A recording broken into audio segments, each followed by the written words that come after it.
নমস্কাৰ। জগতৰ আটাইতকৈ শক্তিশালী বস্তু তিনিটাৰ ভিতৰৰ প্ৰথমটো হৈছে কাল।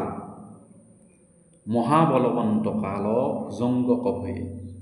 মহাপুৰুষে কীৰ্তন ঘোষাত উল্লেখ কৰিছে, এই কাল মহাবলৱন্ত, মহাশক্তিশালী। কিন্তু এই শক্তিশালী কালো ভগৱান কৃষ্ণই যেতিয়া কুৰুক্ষেত্ৰ যুদ্ধত অৰ্জুনৰ আগত গীতা কৈ আছিল, সেই গীতা কৈ থকাৰ সময়ত স্বয়ং কালো স্তব্ধ হৈ গৈছিল। এই কালৰ হাতৰ পৰা এই জগতত কোনেও পৰিত্ৰাণ পাব নোৱাৰে। এই জগতৰ সকলো বস্তু কালৰ অধীন।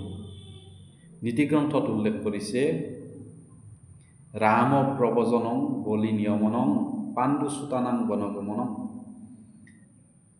স্বয়ং ভগৱান ৰামেও কালৰ হাতত কালচক্ৰত পৰি বনবাস খাটিবলগীয়া হৈছিল। পঞ্চপাণ্ডৱ যুধিষ্ঠিৰ, ভীম, অৰ্জুন, নকুল, সহদেৱ ইমান বলৱান, ইমান ধৰ্মৰাজ, তেওঁলোকেও কালৰ চক্ৰত পৰি বনবাস খাটিবলগীয়া হৈছিল। বলি ৰজা, তেওঁ ভগৱানৰ ভক্ত, তেওঁ সুতল যাত্ৰা কৰিবলগীয়া হৈছিল। নল ৰজাই তেওঁৰ ৰাজ্য, ধন, পত্নী সমস্ত হেৰুৱাই সৰ্বশান্ত হৈছিল। আনকি লংকাৰ অধিপতি ৰাৱণ, তেওঁ ইমান শক্তিশালী, যাৰ ভয়ত ত্ৰিভুৱন কম্পমান, সেই ৰাৱণো কালৰ হাতত নিশেষ হ'বলগীয়া হৈছিল।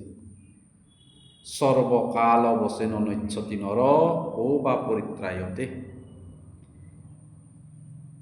এই জগতৰ মানুহে নহয়, সমস্ত জগতৰ অন্তৰ্গত বস্তুবিলাকে কালৰ হাতত এদিনাখন নশ্বতী হৈ যাব, নাশ হৈ যাব, বিলীন হৈ যাব, ধ্বংস হৈ যাব।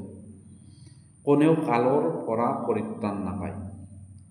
এই কথাটো বুজি জ্ঞানী লোকসকলে সকলোৰ প্ৰতি আত্মবৎ সৰ্বভূতেষু, নিজৰ নিচিনা সকলোকে জ্ঞান কৰি জগতৰ সেৱা কৰ্ম কৰে।